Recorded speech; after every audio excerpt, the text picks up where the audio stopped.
enriquecedora. El día de hoy contamos con la fortuna de tener con nosotros al maestro Gustavo Arzola Bello. Él es ejecutivo, empresario y consultor con más de 30 años de experiencia en el sector financiero y empresarial. Ha participado en las áreas de crédito, capacitación de mercados financieros, tesorería, tecnologías de la información en diferentes instituciones financieras como Bancomex, Banobras, el Banco B por Más y Fonacot. Actualmente es socio consultor en el Centro Impulsor de Desarrollo de la Pequeña y Mediana Empresa. Ha sido docente por más de 15 años en instituciones como el Instituto Tecnológico de Estudios Superiores de Monterrey. También ha sido docente para nuestra casa de estudios, la Universidad Tecnológica de México. Es ingeniero industrial egresado del Instituto Politécnico Nacional, MBA en el ITAM, diplomado en banca, crédito también en el ITAM, cursos de finanzas y banca, y también ha participado en el México y el extranjero con diferentes estudios y ha incursionado en muchas empresas, y justamente gracias a esa incursión que ha tenido nos va a platicar esta noche de las experiencias que ha tenido. Porque hoy en día uno de los aspectos más importantes a nivel industrial y a nivel empresarial es ser competitivo. Para ser competitivo en las empresas hay que trabajar eso que se llama estrategia. Para ti, maestro, con todo lo que has trabajado en todas las empresas que has tenido esa oportunidad de desarrollarte, ¿cuál es la importancia de una estrategia en las empresas? Pues es la parte, vamos a decirlo, esencial, es lo que ve la alta dirección en la definición de sus objetivos. Si partimos del principio de que las empresas se crean para generar valor a los accionistas, a las empresas que les prestan dinero, a los empleados, a la sociedad en general, pues es necesario establecer estrategias exitosas. ¿Y qué es una estrategia exitosa? Bueno, pues va a depender, ¿no?, del nicho de mercado que esté compitiendo la empresa, ¿no? Partiendo de la definición de estrategia, que viene del griego de strategos y que significa guerra y que básicamente es combatir y ganarle al rival en el mejor sentido de la palabra, pues se ha llevado esto al negocio y pues vemos, ¿no?, cómo ha habido, vamos a decirlo, grandes guerras, ¿no?, en diferentes industrias. Entonces, la definición de estrategia viene a ser la clave principal para poder llegar al punto importante que es la generación de valor. ¿Sí? Al final del camino, la generación de valor es eso precisamente lo que nos va a ayudar a darle lo que está esperando el accionista, lo que está esperando el acreedor, la sociedad en su conjunto y pues, lo que es la parte de los empleados, los directivos, el mismo gobierno, ¿no? El gobierno se beneficia al tener una empresa exitosa porque a través de los impuestos pues está recibiendo ahí vamos a decir, su compensación, ¿no?, por todos los bienes y servicios que le presta a la sociedad, a las mismas empresas. Y bueno, esto se va convirtiendo en un círculo virtuoso, ¿no?, en el sentido de que si tenemos empresas exitosas, vamos a tener empresas que perduran y empresas que en un momento dado, pues vienen aquí a dar eso que estamos esperando, ¿no? Entonces, la estrategia es el punto de inicio y un punto medular en el desarrollo de lo que es la vida de una empresa, ¿no? Ahí déjenme ahondar un poquito. Por ejemplo, ustedes saben perfectamente que hay diferente tamaño de empresas. Tenemos a las empresas grandes, a las que pues colaboran con un 50% del Producto Interno Bruto, pero no pasan de ser menos de 5,000 empresas, ¿no? De las empresas grandes y las monstruo, como pudiéramos ver ahí, por ejemplo, el caso Bimbo, Cemex, Carso, etcétera, pues no pasan a ser más de 500, ¿no?, que son las empresas más fuertes en el país y que pues sí aportan una muy buena cantidad de ingreso para lo que es la generación de PIB, pero en cuestión de empleo, pues las que dan una mayor cantidad de empleo son las pymes, como ustedes conocen y saben, y en ese segmento es algo que viene aquí a colación todo el desarrollo de estrategias, ¿no? Las empresas grandes la mayoría, si no es que todas, cotizan en la Bolsa Mexicana de Valores y por lo tanto tienen que tener un gobierno corporativo. ¿Y qué es el gobierno corporativo? Pues es la profesionalización de la administración en todo su conjunto, ¿no? Es ahí donde se desarrollan los proyectos, donde se establecen las estrategias que dirigen a estas empresas y que a la larga, bueno, pues vienen a ser el marco de referencia en el cual se están moviendo, ¿no? Por ejemplo, una empresa mediana que vende entre 100 y 500 millones de pesos al año, pues evidentemente son empresas que ya tienen una muy buena robustez y que en un momento dado pudieran incursionar en la búsqueda de dinero, de capital ahí en los mercados financieros, en los mercados bursátiles, lo cual les daría una ventaja competitiva, ya hablando de competencia, en el sentido de costos, que ya veremos un poquito más adelante todo el tema de costos, pero que bueno, al final del camino vienen a dar esa parte. Entonces, si lo vemos, el tema de la operación pues resulta ser lógica, ¿no? O sea, es lógico todo lo que hay que hacer, ¿no? Entonces, partiendo de esa definición, pues administrar la operación es lógica, ¿no? Pero tener ventajas competitivas es gente. Entonces, partimos del hecho de que las grandes estrategias es gente. En la medida que ustedes tomen decisiones que impacten a la organización, esta va a ser llevada por gente. Entonces, en la medida que ustedes se rodeen de gente exitosa, pues van a establecer estrategias de alto nivel, ¿no? Dicho de otra forma, estrategia es gente y eso es algo básico, ¿no? Entonces, de esta forma, en la medida que ustedes conformen su equipo de trabajo, pues es en la medida que ustedes van a darle una dirección y un enfoque a su organización. Eso es totalmente un hecho.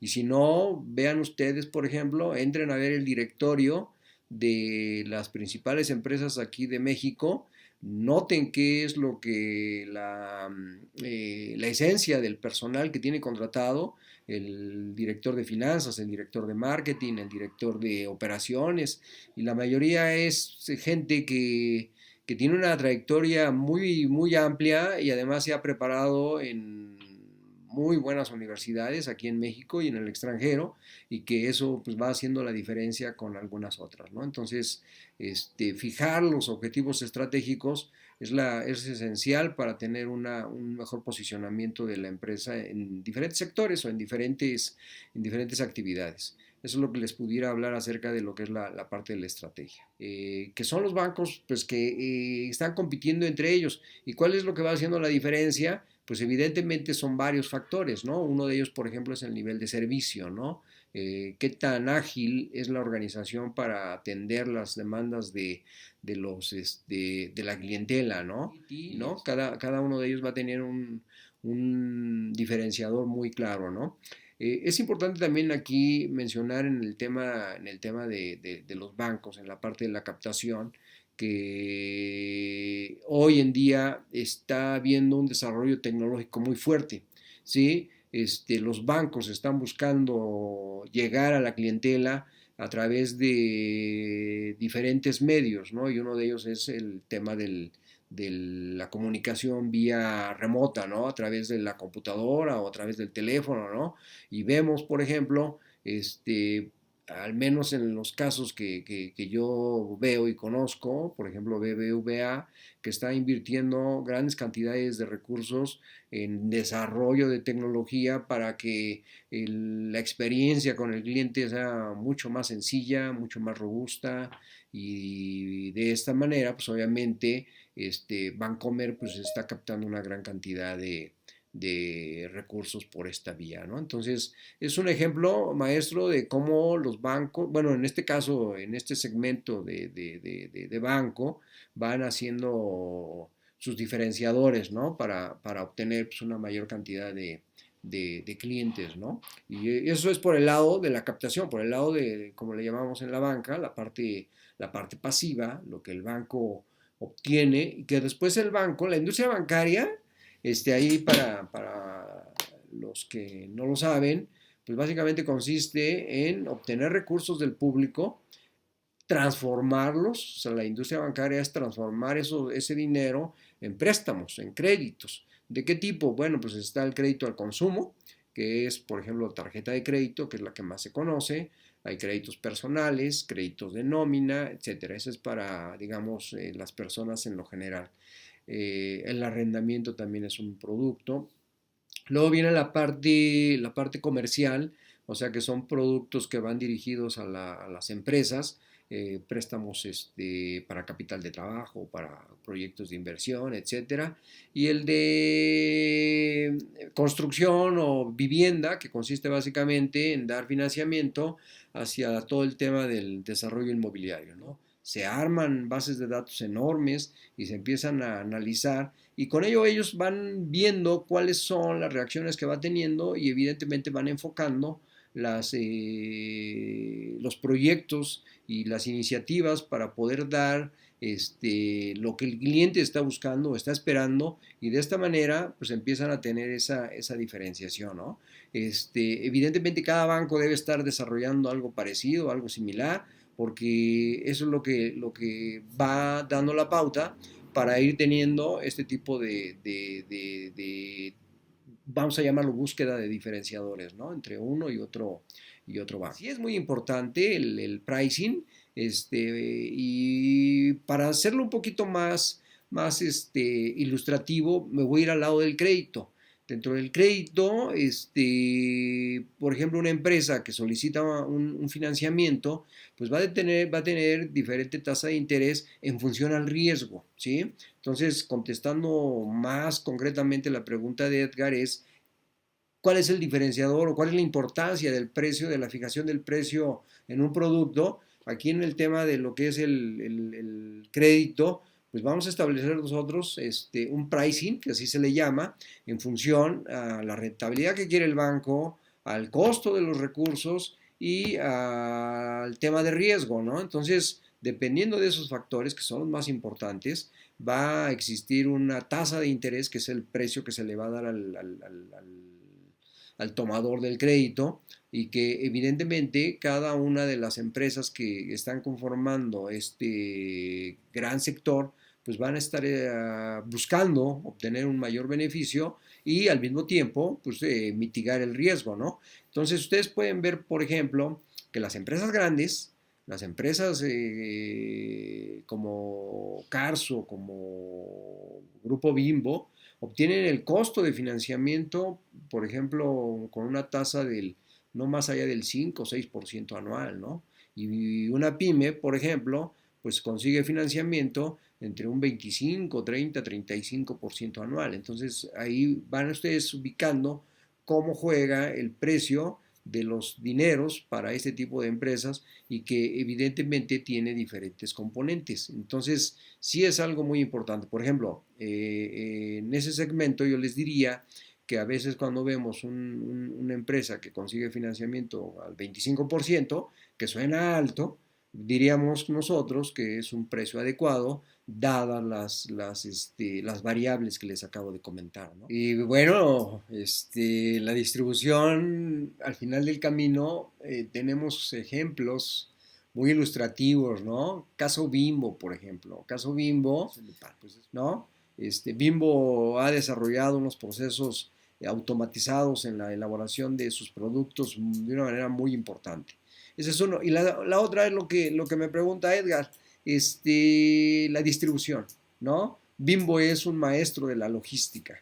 O sea, Bimbo distribuye sus productos de una manera muy eficiente y es ahí donde Bimbo finca su gran estrategia de crecimiento.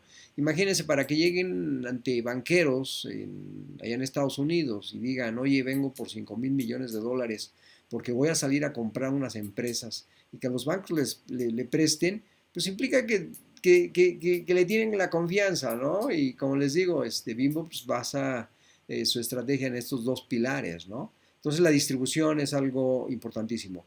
Yéndonos al tema de bancos, por ejemplo, igual, o sea, hoy, por ejemplo, ustedes, es bien fácil, hoy nada más le dicen, oye, pues ahí te va, es más, por el WhatsApp, ¿no? Le dicen, ahí está la clave, llegas ahí al Bancomer, le metes la clave y sin tarjeta, sin nada, y pum, sale su dinero. O sea, eso es distribución, eso es hacerlo más sencillo, más fácil, ¿no? Entonces, lo que también comentaba Edgar, ¿no? Que ya no es necesario hacer las filas en la caja, en la ventanilla, ¿no? Aunque a veces, pero ahora con estas cosas practicaja, son los verdaderos robots, ¿no? O sea, ustedes llegan, ponen dinero y le cuentan y todo lo que quieran hacer ya los pueden hacer ahí, que un traspaso, que pago de servicios, todo lo que necesitan ya se puede hacer. Y sobre todo que lo pueden hacer las 24 horas del día, ¿sí? Lo pueden hacer en el momento que quieran, ¿no? Entonces, como pueden ver, la distribución viene a ser una parte fundamental para desarrollar grandes estrategias, ¿no?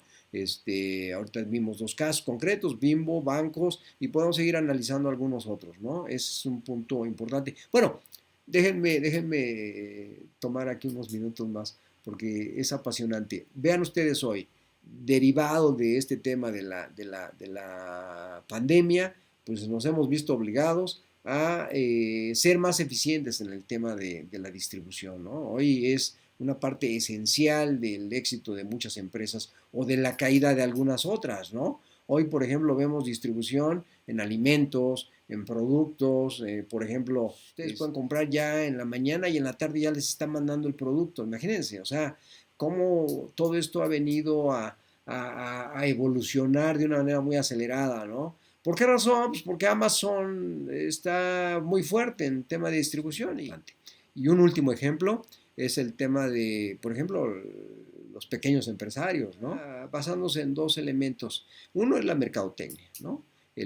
Cómo llegarle al cliente. Y él pues, me dice que lo está haciendo vía Instagram, ahí publica y le contratan y demás. Y la otra es la distribución. Pues él agarra y pues, prepara sus bebidas y pues, las distribuye. Entonces, son ejemplos de diferente tamaño que, como ustedes pueden ver, de poder darle el conocimiento de su valor a un posible cliente, pues hoy se debe ser más ágil que anteriormente, ¿no? Antes como que estaba muy claro los medios que tenían para darlo a conocer. Ahí ustedes lo saben y tal vez ya lo manejan, lo que es los KPIs, ¿no? Los Key Performance Indicators, y que dentro de ellos, pues entre otras cosas está el desempeño en ventas, cómo vamos creciendo, ¿no? Cuál es la tasa de crecimiento que vamos teniendo en ventas, y una muy importante es el tema de los indicadores de rentabilidad, ¿no? Y que tenemos diferentes mediciones, ¿no? Una de ellas es la utilidad neta entre el total de ventas, que ese es el margen neto, o la rentabilidad que tenemos con respecto a los activos, cuánto nos están produciendo los activos. Y bueno, si ya vamos a temas muy específicos, es ahí donde se van desarrollando los tableros de control, ¿no? Por ejemplo, y eso es algo verdaderamente interesante, ¿no? Partimos, por ejemplo, de un número muy claro de decir, oye, ¿cuál es el margen neto? Podemos nosotros llegar a un análisis de sensibilidad muy interesante que nos permite ver cuáles son las variables que hacen que la rentabilidad sea mejor o no tan mejor que en otros aspectos, ¿no? Vamos a pensar que para tener una mayor rentabilidad necesito tener una gran cantidad de ventas, y para tener una gran cantidad de ventas, pues necesito que mis vendedores tengan la infraestructura, ¿no? No sé, al final del día todo va interrelacionado, ¿no? Si yo necesito darle el dato correcto de inventario para que él pueda en un momento dado realizar la venta y no tengan que estar hablando o consultando con alguien, sino directamente en la tablet estar viendo el nivel de inventarios que tiene, pues evidentemente eso habla de un nivel de desarrollo tecnológico muy importante, ¿no? Entonces, de esta forma empezamos nosotros a tener un mayor control de estas variables, ¿no? Y viene todo el proceso ya productivo, toda la cadena de valor, y vamos identificando en cada uno de estos puntos cuál es el resultado que debe tener, ¿no? Y aquí es un poquito como cuando ustedes van. Otro aspecto, por ejemplo, tiene que ver con el personal, ¿no? Hace rato lo decía al principio de la charla, estrategia es gente, ¿no? Entonces, en la medida que ustedes deben tener mejor gente, pues es en la medida también que los estén capacitando, ¿no? Ahí ustedes tienen que establecer una serie de capacitación, de cursos elementales que debe tener el empleado para que pueda en un momento dado pues ser más eficiente en el tema de ventas, ¿no? Pues es muy importante, diría yo que es una piedra angular ahí para todo tipo de empresa, ¿no? Y más para lo que son las pymes. Las pymes, como ustedes saben, tienen un tiempo de vida corto, ¿no? El promedio anda entre 5 y 7 años y algunas viven menos, ¿no? ¿Derivado de qué? De la falta de planeación, ¿no? La planeación es clave para poder en un momento dado tener un mejor horizonte. Vemos nosotros como entre más sofisticada es la empresa, quiero decir con esto de que dentro de su proceso vaya temas más tecnificados y más elaborados, dura más tiempo. Y esto es obvio. ¿Por qué? Pues porque obviamente tuvo que haber un mayor proceso de planeación en su idea, en su concepción y su puesta en marcha, ¿no? Que una que de repente dice, ah, pues vamos a poner este negocio, pum, jala y a toda. Y hay de todo, ¿no? Yo aquí, por ejemplo, en las diferentes clases que doy, digo, ¿hay buenos resultados con decisiones así tomadas a la ligera? Sí, sí las hay. Y al revés, ¿hay malos resultados teniendo todo un proceso de planeación y demás? Sí, también las hay. Pero la estadística no nos miente que en la medida que tengo yo una mayor sofisticación en la planeación, el éxito se va a dar más veces que si lo hago al revés, ¿no? Entonces, definitivamente la elaboración de un plan maestro, un plan estratégico es vital para poder tener grandes, En el caso de las pequeñas empresas debe ser como que el trampolín que les permite ese crecimiento. Es correcto y repito, en la medida que lo hagan, el éxito va a ser más probable. O sea, no está asegurado, pero sí la probabilidad de éxito se va a incrementar, ¿no? Es parte esencial. Pues maestro, te agradezco muchísimo el tiempo que nos brindaste, tus atenciones desde el principio para la charla que hemos tenido con nuestros chicos de esta materia de gestión de valor en mercadotecnia. Y no sé si aparezca en pantalla, no sé si alcanza a visualizar en pantalla. Te quiero hacer, mientras por esta moda y esta tendencia, ¿verdad? Un reconocimiento virtual, el cual te haremos llegar físicamente, que dice la Universidad Tecnológica de México, otorga el presente reconocimiento a Gustavo Arzola Bello por su destacada participación en la charla sobre la gestión de valor en mercadotecnia en las organizaciones. Ciudad de México, a 10 de noviembre de 2020, y va a ir firmado por nuestra directora académica del campus Cuitláhuac en materias en línea, la maestra Patti Alcántara, por la maestra Frida Guerrero, que es nuestra directora divisional de materias en líneas, y por un servidor responsable de esta materia de gestión de valor. Maestro, este reconocimiento ahorita, bueno, a distancia te lo mandamos con todo cariño, en reconocimiento a tu labor y sobre todo agradeciendo todas las atenciones, como lo mencioné hace un momento, y compartir con nosotros estas experiencias que tienes. Seguramente es una charla enriquecedora que queda grabada, que vamos a subir a la plataforma en Blackboard, y que los chicos van a poder en un momento dado ampliar su grado de conocimientos. Maestro, muchísimas gracias en verdad. Pues el agradecido soy yo, la verdad es que es un placer el poder compartir con ustedes aquí el micrófono y parte de la experiencia que hemos vivido. La verdad es de que es muy satisfactorio poder aportar un poquito al desarrollo de la gente que viene pues atrás de nosotros con un gran entusiasmo, con muchas ganas y que bueno, pues aquí estamos a la orden para lo que se les pueda ofrecer. Ahí en CIPYME, si alguien tiene algún tema de emprendimiento o de capacitación, pues con todo gusto ahí serán bienvenidos.